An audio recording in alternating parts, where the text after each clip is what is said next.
of times I felt like I was treated like a child, or like somebody who was trying to rip off the providers, and I wasn't. And I know there are a lot of people who take advantage of the system and stuff, but there are a lot of people who do not. And a lot of times I felt like when I would approach different agencies, the caseworkers would just be like, oh, here we go again.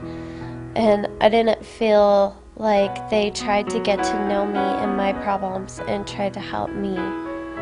I was just another leech off the system, and they had to deal with me.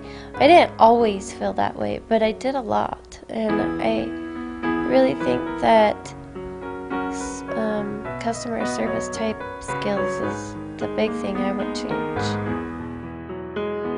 Just understand that not everyone is trying to manipulate the system. Some of us really actually are trying to better ourselves, and we're using it the best way we know how. And just because some people have manipulated the system in the past doesn't mean that we have to be treated like we are going to do so. Think about what it would be like now to be put into their situation of what the service worker could do if they were in the other side. What kind of things would they have to deal with? Now, granted, you have to think about, you're probably going to think that they have more issues because you can't really be in their shoes. So you have to kind of think about it, but don't overanalyze it to the point where, people ask me if I'm in pain all the time, and they assume that I'm in pain before I even get a chance to answer that I'm really not in pain. So you have to kind of, ask them questions. What kind of things do you do? Kind of get to know them as a person, not just as a client. Take it a second to think about what is missing in their life when services hinder their independence sometimes. Take a moment to realize that they want goals, they want families, they want to be just where everybody else has always been. They're always behind. They want to be almost even or ahead of everybody else just for a second. So they want to have an opportunity to be equal. And so take a moment to think, what would it be like to have to take it, to actually have to ask for help to open a door, have to, that kind of stuff.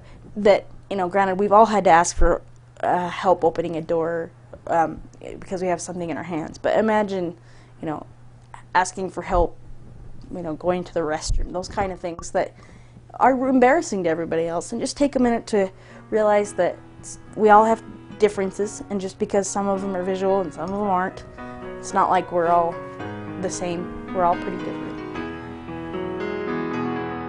I would like to change promptness, I guess. Like, it seems like when you deal with certain organizations, and I know they have a lot of big caseloads, but as you're around certain communities or certain organizations a lot, you kind of tend to see trends and why, areas that you could, improve, where you could make that position a little more punctual. And like, for example, maybe let's just say dealing with VR. I deal a lot with them, and you get a lot of this delay in trying to get classes set up, and because your VR counselor wants certain information and your school needs certain things, and you're already dealing with all this extra stuff, and so if you could make the process a little less painful by having being a lot more willing to work with each client and realizing that they're just trying,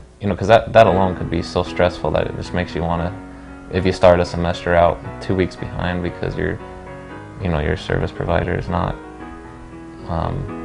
working with you very well. It really, I've started semesters out where I haven't had, books for my school. I've actually had it where haven't had it the whole semester. So I mean, there's just things like that I would hope that I would be able to change.